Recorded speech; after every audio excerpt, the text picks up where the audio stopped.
Okay, so after the observation has taken place, we move into the feedback stage, and we're going to give you some ideas and get you to reflect upon the strategies that you might employ and why you might use them with particular students at particular times in order to feedback, but more importantly, get the student teacher to start developing their reflection on their practice.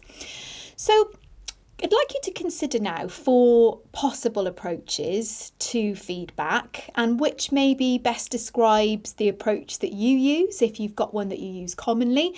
It might be that it causes you to reflect on how you change your approach depending on the student teacher in front of you, and it might give you some new ideas too. So which might you use and why might it be appropriate at that particular moment in time? So a really common approach is a mentor-led approach to feedback. And this is where the strengths, areas for development are provided by the mentor kind of transactionally after the observation. So you've observed, and then you're giving that feedback directly to the student teacher afterwards. And it might be that you use that approach when the student teacher is not yet able and or confident to identify those things independently. And sometimes they really do crave that feedback from you as the mentor. They want that laid out in front of them by you. You might employ a slightly different approach, perhaps when they've progressed a little bit, to having a metacognitive conversation with the student teacher where there's much greater emphasis an encouragement of the student teacher to analyse, to reflect upon, and to share with you as the mentor their verbal reasoning around the decisions that they made in the lesson and aspects of the lesson that went particularly well with regard to the impact on learners and those which perhaps didn't have quite the same extent of effect. So this is where you as the mentor, you're encouraging the student teacher to unpick their learning and teaching intentions. So you might come back to the lesson plan and look at that together versus the reality of how things played out in the lesson. So slightly less transactional, more dialogic, more of a conversation between you and the student teacher.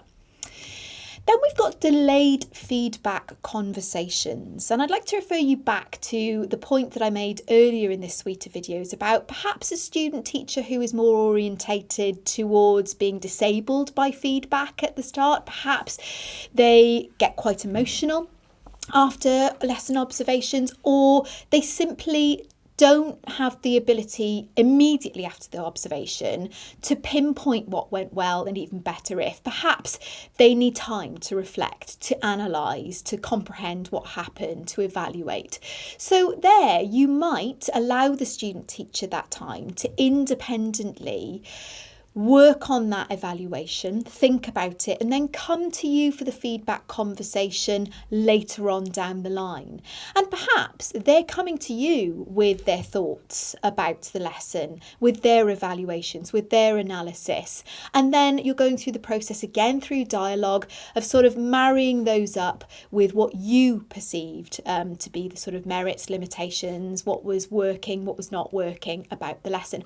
Remember as well that you may have decided upon a joint focus for that observation. So if the student teacher goes off and does that reflection on their own independently before they come to you, hopefully their reflections are going to be around that established joint focus. And then the fourth opportunity for feedback, or strategy for feedback that you might consider using, and arguably this might be best used with student teachers who are moving towards the capable end of the STEEL descriptors. So they're mostly independent, they're mostly confident and able to identify what went well and things that perhaps didn't go so well about their lessons. The clinical reasoning approach is a much more sort of reciprocal approach between student, teacher and mentor.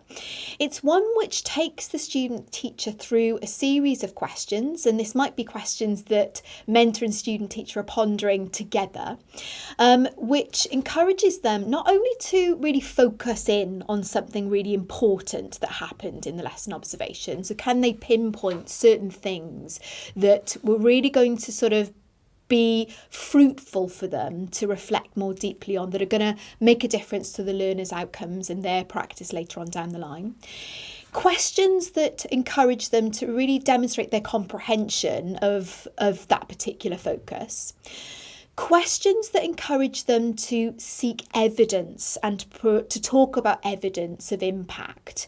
So how do you know that that particular strategy worked or didn't work? So it's really asking them to think about the sort of evidence that they need to be sure that things worked or didn't work in their practice. And then finally, something that's really, really key to the clinical reasoning approach is questions that encourage student teachers and their mentors to test their assumptions, to test their ideas about teaching and learning, and really to be quite reflexive about their practice, to really consider, why am I perceiving teaching and learning the way I am? Why do I think those learners behave the way they did? And what's influencing my judgments? How can I sort of step back and adopt a more sort of reflexive stance? So that's, maybe you could argue, a much more advanced approach to feedback conversations, but one that we've got more information on via the clinical reasoning crib sheet that could support you if you'd like to try that out, if that's something that's new to you. No matter what, as the student teacher progresses through their clinical practice placements, we would really encourage you to consider the student teacher moving from a very dependent position when it comes to feedback to one that is much more active, one that is much more reflective, and that they are adopting much more independence and exerting much more control over that feedback conversation as they move through their clinical practice experiences.